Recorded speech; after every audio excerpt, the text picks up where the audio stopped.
Hello friend, welcome back to my channel. আশা করছি তোমরা সকলে খুব ভালো আছো, আমিও ভালো আছি। তো আজকে ঘুম থেকে উঠতে একটু বেলা হয়ে গেছে, প্রায় 7:30টা বেশি বাজে। তো আমি ঘুম থেকে উঠে একটু হাত মুখ ধুয়ে ফ্রেশ হয়ে চলে এসেছি বিছনা গোছাতে, কারণ যা ঠান্ডা পড়ছে এর মধ্যে কি বলবো, পরিস্থিতি নড়াচড়ার কোনো পরিস্থিতিই থাকছে না। যদি এক জায়গায় চুপটি করে বসে থাকতে দিচ্ছে তাহলে খুব ভালো হচ্ছে। তো আমি টুকটুক করে গুটি গুটি পায়ে আমি বিছনাটা গুছিয়ে নিচ্ছি, কারণ বিছনাটা না গোছালেই হবে না। আর বাড়িতে যেহেতু মিস্ত্রির কাজ চলছে, চারিদিকে ধুলো, গুছিয়ে টুছিয়ে দরজাটা দিয়ে রাখলে খুব ভালো হয়।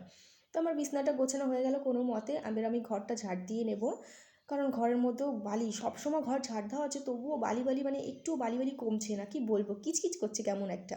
আর এমনি ঠান্ডা, ঘর মুছতেও পারছি না, ধুতেও পারছি না, কারণ সকালে মুছলে বিকাল হতে হতে আবার যেই ধুলো সেই ধুলোই হয়েছে। যেহেতু কাজটা কমপ্লিট হলে তারপর একবারে ঘরটা ধোবো, এটাই ভেবেছি। তো ঘরটা ঝাড় দিয়েছি, এই দেখো প্রায় 8:30টার বেশি বাজে, তবুও চারিদিকে এত কুয়াশা, কি বলবো, পরিস্থিতি নেই বাইরে বেরোনোর। এরকম মনে হচ্ছে সুইজারল্যান্ডে আছি না কোথায় আছি সেটাই বুঝতে পারছি না। তো যেহেতু পৌষ মাস প্রায় চলে গেছে, আজকে মাঘ মাসের 1-2 দিন। তো মা এদিকে ঝাঁটা ঠিক করছে, যেহেতু ঝাঁটা পৌষ মাসে নাকি ঠিক করা যায় না, যেহেতু চলে গেছে পৌষ মাসটা, সেই তো তাড়াহুড়ো করে ঝাঁটা ঠিক করছে। আর চারিদিকে দেখতে পাচ্ছ ধুলো ধুলো, কাজ চলছে বাড়িতে, ইট বালি পাথর ফেলা, কি বলবো। আর এদিকে কালুর বান্ধবী চলে এসেছে সকাল সকাল খেতে, কারণ ও টাইম টু টাইম খেতে চলে আসে।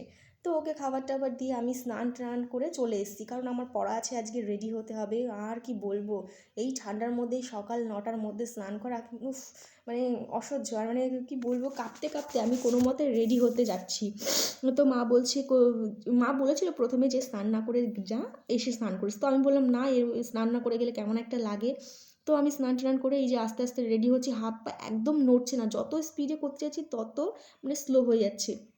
তো যত কাঁথা কম্বল মনে হচ্ছে আমি আজকে পরে নিই, তারপর আমি বাইরে বেরোই। কিন্তু কি করব, কিছু করার নেই, যতটা পারছি পরে বেরিয়ে গেছে। আর এই দেখো আমি রেডি হয়ে গেছি।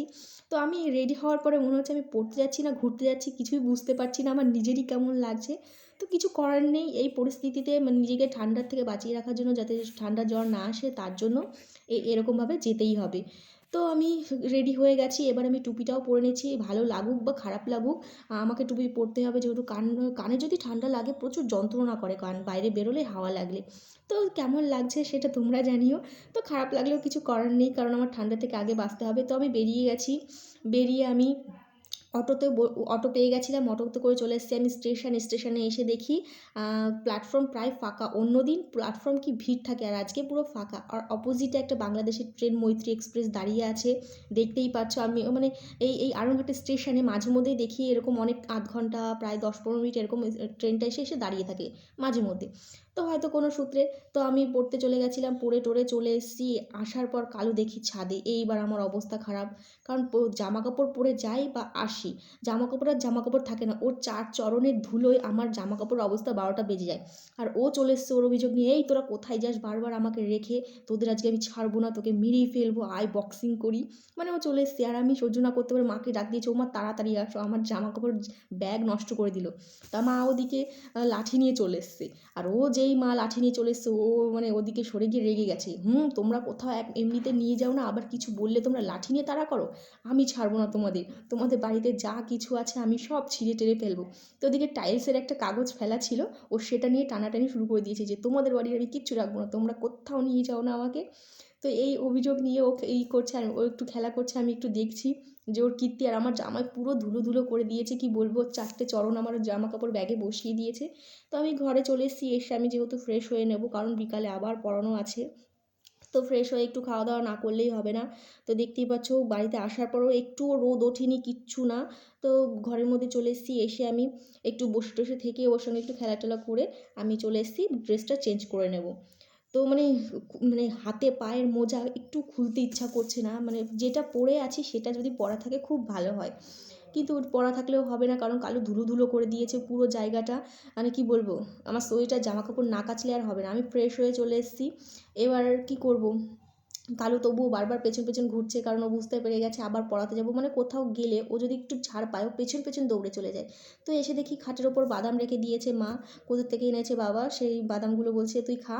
তো আমি একটা ছুলে খাচ্ছি যে কেমন লাগে দেখি আগে, কারণ যদি একটু ভালো ভাজা টাজা হয় ভালো লাগে, আর কম ভাজা হলে একটু ভালো লাগে না। তা মা বলছে ঠিকঠাক আছে, আমি বললাম হ্যাঁ ঠিকঠাক আছে।